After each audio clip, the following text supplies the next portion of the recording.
interior da Bahia. Aqui fica a única mina da América Latina de onde é extraído urânio, usado para abastecer as usinas nucleares de Angra 1 e 2, que produzem energia elétrica. Depois que o urânio é extraído da mina, ele é refinado e transformado numa espécie de pó amarelo. Esse pó é purificado para se obter urânio nuclear puro. Depois, o enriquecimento é feito em grandes centrífugas, parecidas com máquinas de lavar roupa. Na fase final, o urânio já enriquecido é transformado em pastilhas. Aqui na minha mão eu tenho o modelo de uma pastilha. Elas são assim bem pequenas, tem mais ou menos 1 centímetro de comprimento. Agora, apenas uma destas tem energia suficiente para abastecer uma casa com 4 moradores durante 1 mês. Na última fase do processo, as pastilhas são armazenadas aí dentro, das chamadas varetas. Está pronto o combustível que vai abastecer as usinas de Angra 1 e 2. O índice de enriquecimento é que vai determinar o uso do urânio. Entre 3,5% e 5%, produção de energia elétrica. 20%, urânio é utilizado em reatores que produzem equipamentos para o tratamento de câncer. Urânio a 90%, fabricação de armas nucleares. Hoje, apenas Holanda, Inglaterra, França, Alemanha, Estados Unidos, Rússia, Japão, China e Brasil têm autorização da Agência Internacional de Energia Atômica para fazer o enriquecimento. E o Brasil já domina a técnica de preparo do urânio para o enriquecimento e com tecnologia 100% nacional. O enriquecimento é a transformação do urânio em combustível nuclear.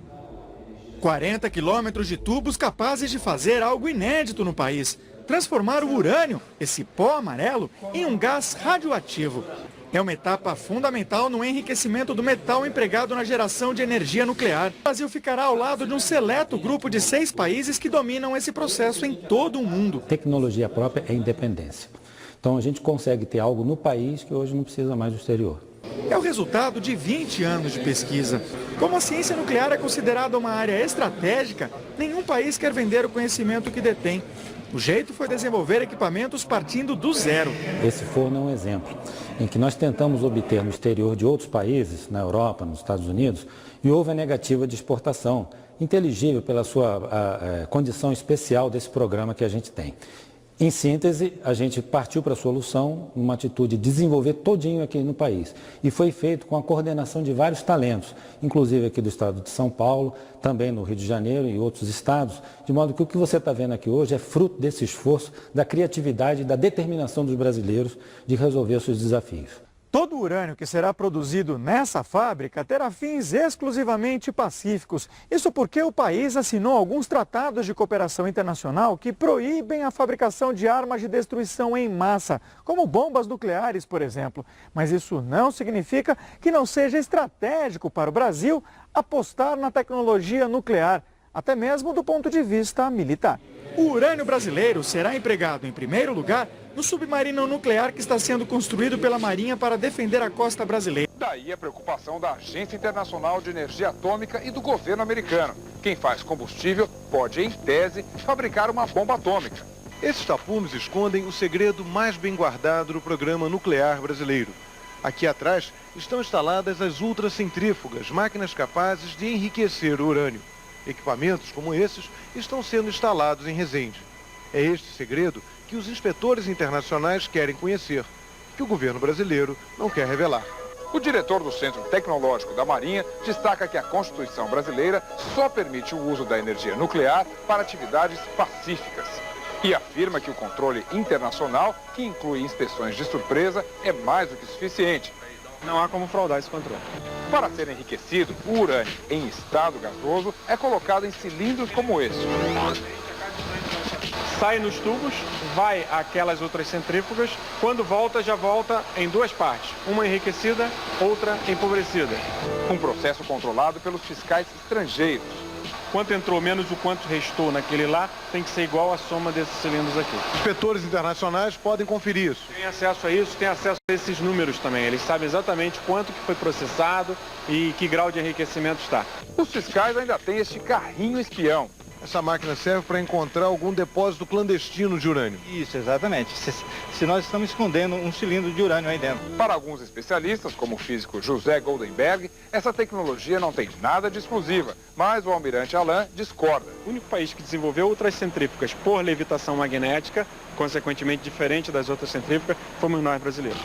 Para o militar, as pressões externas podem esconder interesses comerciais. Existe bastante segredo tecnológico a ser preservado. Na reserva desde 1994, o almirante Otton Luiz Pinheiro da Silva coordenou o chamado Projeto Nuclear Paralelo, que permitiu ao Brasil dominar a tecnologia nuclear. Nessa entrevista, ele conta segredos do programa que começou em 1979, ainda no regime militar, e ficou em sigilo durante muitos anos. O principal objetivo era a construção de um submarino nuclear, projeto que continua no centro de Aramar, em Iperó. Como dificilmente nós conseguiríamos comprar no mercado internacional combustível para a propulsão do submarino nuclear, a única opção que sobrava para a Marinha é tentar desenvolver aqui no país, em associação com outros órgãos de pesquisa, todas as etapas do ciclo combustível nuclear.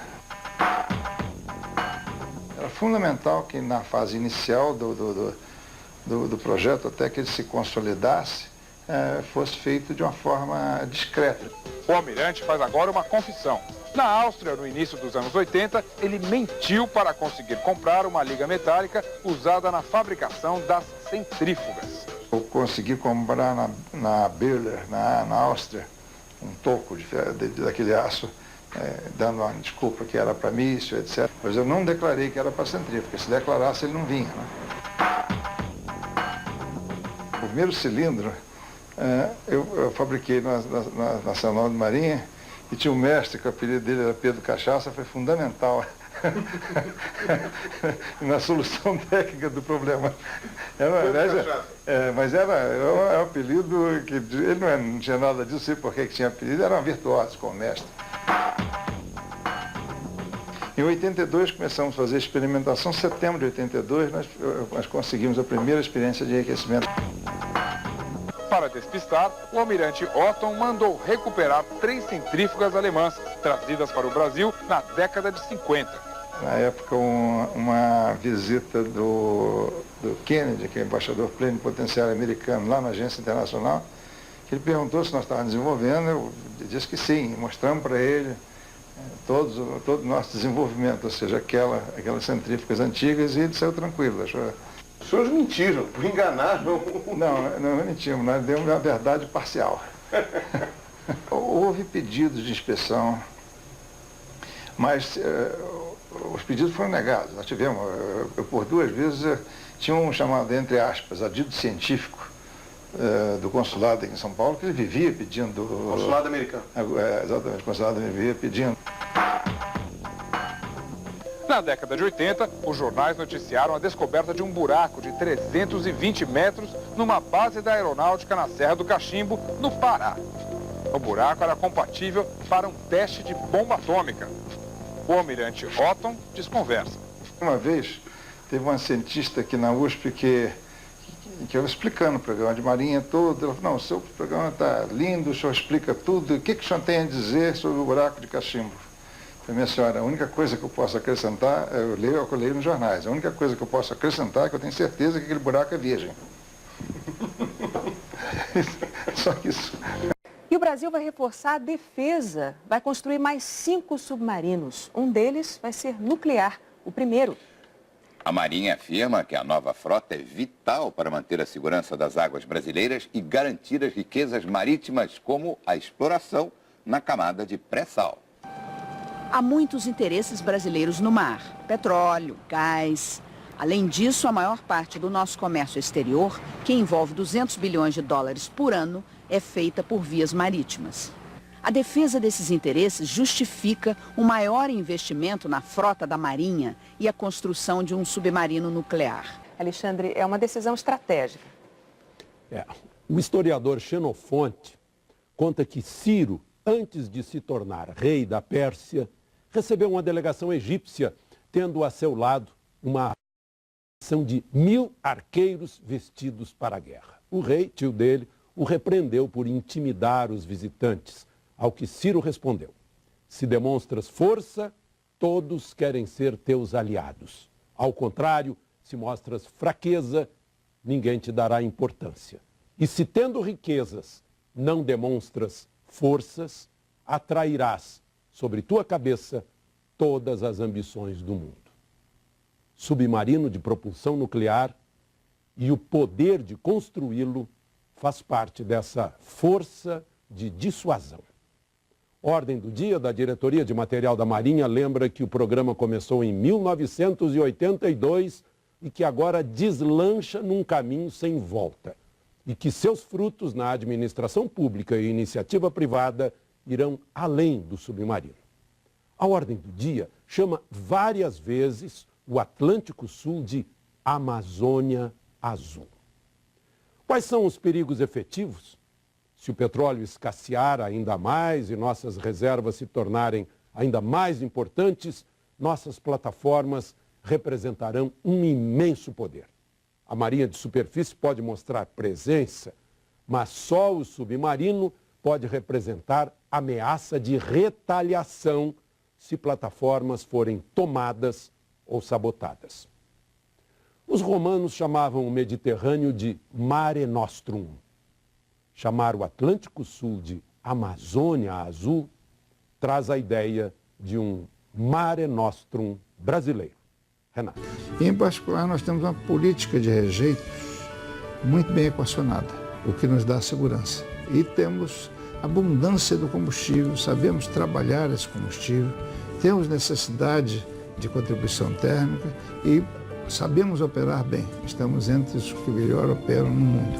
Então não há por que não usar essa forma de energia em proveito da nossa sociedade. Você sabe como o urânio que sai da Terra se transforma num combustível para gerar energia? Vamos conhecer então o ciclo do combustível nuclear. Tudo começa com a mineração. O minério é retirado da terra e triturado. Sobre as pilhas de rochas moídas se joga uma solução ácida que separa o urânio do minério. É a lixiviação, que resulta num líquido chamado licor de urânio. Depois de filtrado e decantado, esse líquido se transforma num concentrado, o yellow cake, que é urânio natural em forma de pasta. Ele é então embalado e segue para outra etapa, a conversão, que transforma este concentrado no gás hexafluoreto de urânio. Para que possa gerar energia elétrica, o urânio tem que ser enriquecido, ou seja, concentrado, um processo que aumenta sua força.